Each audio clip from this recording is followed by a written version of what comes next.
টক ঝাল মিষ্টি স্বাদে একটা নতুন রেসিপি নিয়ে আসবো বিকেলের নাস্তার জন্য। আসসালামু আলাইকুম everyone, welcome back to my channel. চটকুটি ফুচকা যারা খেতে পছন্দ করেন তাদের জন্য এই নতুন একটি আইটেম, টক বড়া বা টকে স্বাদের পেঁয়াজু, যেটা বল না কেন খুবই মজাদার, খুবই সহজে বিকেলের নাস্তার জন্য বৃষ্টির দিনে জমে যায়। আর বাইরে থেকে ফুচকা কিনে খেতে হবে না, ঝটপট আপনারা বাসায় তৈরি করতে পারবেন। আশা করি আমার ছোট্ট রেসিপিটি আপনাদের ভালো লাগবে। তো এর জন্য লাগবে, আমাদের বড়া বানানোর জন্য লাগবে ডাল। আমি হাফ কাপ নিয়েছি মুগের ডাল আর হাফ কাপ নিয়েছি মসুর ডাল। আপনারা যে কোনো ডাল একটা দিয়েও করতে পারবেন, অসুবিধা নেই। এটা আমি 30 মিনিটের জন্য ভিজিয়ে রাখছি। তো ধুয়ে পরিষ্কার করে আমি পানি দিয়ে এক সাইডে ভিজিয়ে রাখবো কিছুটা সফট হওয়ার জন্য, বাটার যে ঝামেলা আছে ওটা সহজে হওয়ার জন্য। তো এর জন্য একটা টক তেল তৈরি করে নেব। এখানে আমি 3-4 পিস টক নিয়েছি আর এখানে 1/3 কাপ দিয়ে দিচ্ছি পানি দিয়ে আমি এটা ভিজিয়ে রাখছি। আর এই পেঁয়াজের জন্য একটা মশলা তৈরি করে নেব।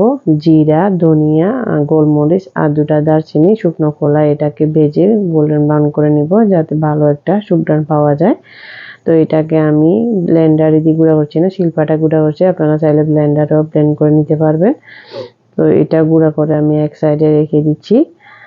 আর 30 মিনিট পর আমার ডালটা ভিজিয়ে অনেকটা ফুলে গেছে দেখুন। তো এটাকে আমি ধুয়ে পরিষ্কার করে নিয়েছি।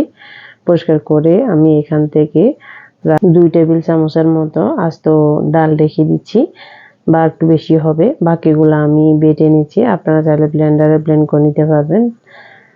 তো যদি একটু ব্লেন্ডারে করে নেন তাহলে ভিজা ভিজা ভাবটা বেশি হয়, তখন আপনারা 2 চা চামচ বা 2 টেবিল চামচ শুকনো ছোলার গুঁড়াটা অ্যাড করে নেবেন। তো আমি যেহেতু ফাটায় বেটেছি আমার ওই জন্য কিছুই লাগবে না।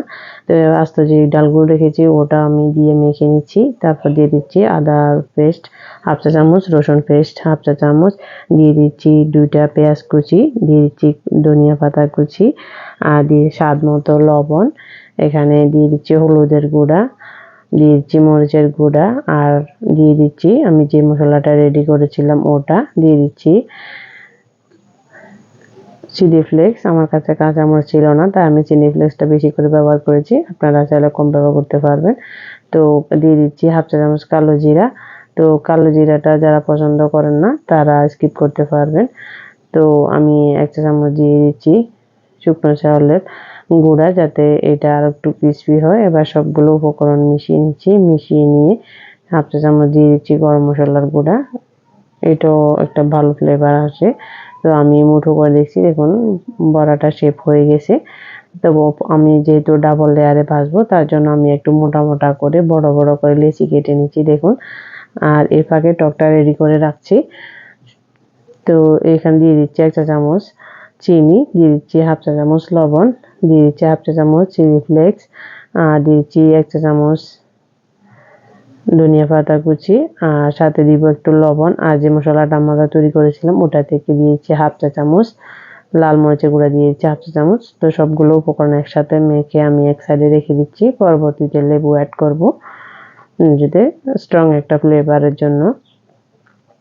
তো একটা প্যানে আমি তেল গরম করতে দিয়েছি, আর গরম করে দিয়ে এবার এখানে বড়াগুলো ভাজতে দিয়েছি। আমি মিডিয়াম টু লো হিটে দিচ্ছি। এটাকে আমি বেশ গোল্ডেন ব্রাউন করে ভাজবো না, শুধু হাফ ভাজা হলে হবে, তার জন্য আমি মিডিয়াম ফ্লেম করে দিচ্ছি। দিয়ে আমি উল্টে পাল্টিয়ে ভেজে নেব যাতে ভিতরটা কাঁচা থেকে যায়।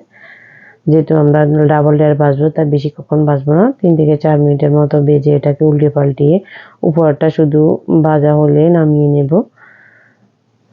তো 3 থেকে 4 মিনিট ভাজার পর দেখুন আমার ভাজাটা হয়ে আসছে, এবার আমি নামিয়ে নিচ্ছি। তো সামান্য একটু ঠান্ডা হওয়ার পর এটাকে আমি চ্যাপ্টা করে নেব। আপনারা চাইলে গ্লাসের যে তল দিয়ে করতে পারেন। তো আমি একটা মগ নিয়েছি, হাতের কাছে যেটা পেয়েছি এটা দিয়ে করে নিচ্ছি। দেখুন অনেকটা চ্যাপ্টা করে নিয়েছি, ভিতরটা এখনো কিন্তু কাঁচাই রয়েছে। তো এভাবে করে সবগুলো করে নিচ্ছি। তো আমি এই বাটিটা দিয়েও করে নিচ্ছি, আপনি হাতের কাছে যেটা পাবেন এটা দিয়ে করে নিলে হবে। তো আমি সবগুলো চ্যাপ্টা করে নিয়েছি। এবার আমার চ্যাপ্টা করা শেষ, এবার আমি আবারও ভেজে নেব। তবে এবার ভাজতে হলে আমার চুলার ফ্লেমটা মিডিয়ামে রেখে ভাজবো, যেহেতু আমরা একবার আগে ভেজে নিয়েছি। এবার জলদি কালার এসে যাবে যদি আগুনের ফ্লেমটা বেশি হয়। তো আমি এবারও 2 থেকে 3 মিনিটের মতো ভেজে এটাকে ক্রিস্পি করে ভেজে নেব উল্টে পাল্টিয়ে। তো যারা বিকেলে নাস্তার জন্য ঝটপট কিছু বানাতে চান এটা বানিয়ে নেবেন, আশা করি আপনাদের ভালো লাগবে। আর ভালো যদি একটু কোথাও লেগে থাকে তাহলে চ্যানেলটি সাবস্ক্রাইব করে পাশেই থাকবেন, বেল আইকনটি অন করে রাখবেন। আর কমেন্ট সেকশনে জানাবেন আপনাদের কেমন লেগেছে। তো আমার বড়াগুলো রেডি, এবার আমি উঠিয়ে নিচ্ছি, নিয়ে সার্ভ করে নিচ্ছি টকের সাথে। তো আরেকটা বড়া ভেঙেও দেখাচ্ছি, দেখুন একদম ক্রিস্পি হয়েছে, এখনো ধোঁয়া উঠছে। আর কিছুটা বড়া এভাবেও কেটে আমি সার্ভ করে নিচ্ছি, যেভাবে আমরা চটপটি ফুচকা খেয়ে থাকি ওইরকম। তো আমি ভেঙে নিয়ে এখানে দিয়ে দিচ্ছি টক বেশি করে, আর দিয়ে দিচ্ছি আপনারা এখানে কাঁচামরিচ দিয়ে দিতে পারেন, আলু দিতে পারেন। আমি দিয়েছি এখানে শসা কুচি দিয়ে সার্ভ করে নিচ্ছি। খেতে যে অসাধারণ হয়েছে, টক টক ঝাল ঝাল, খুবই খেতে অসাধারণ লাগে। বাসায় একবার হলেও ট্রাই করবেন, আশা করি আপনাদের ভালো লাগবে এই সিম্পল রেসিপিটি। আজ এই পর্যন্ত, ভালো থাকুন, সুস্থ থাকুন, দেখা হবে নতুন এপিসোডে। আল্লাহ হাফেজ।